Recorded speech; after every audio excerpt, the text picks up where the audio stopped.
Σαν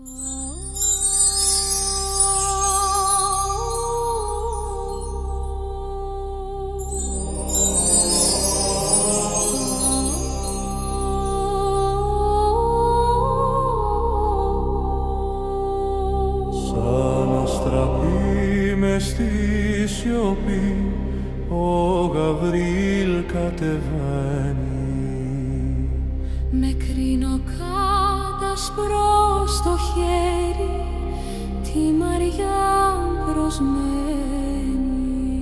Χαίρε της λέει και χαριτωμένη ο Κύριος μετά σου. Και όλο το φως του ουρανού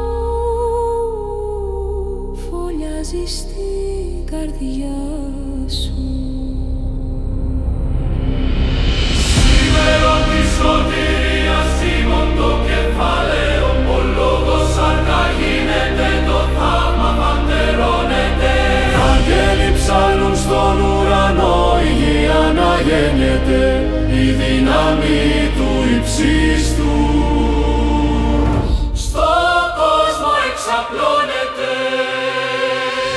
διπλή γιορτή, διπλή χαρά, η πίστη και η πατρίδα.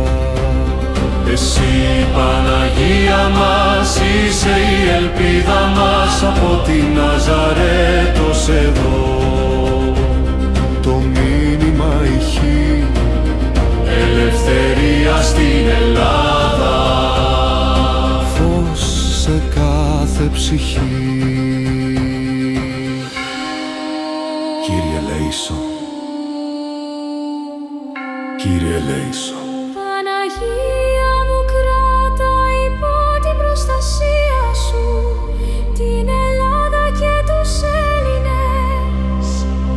Σε κάθε ρήπιο της ψυχής εσύ η σκέπη και η σωτηρία. Το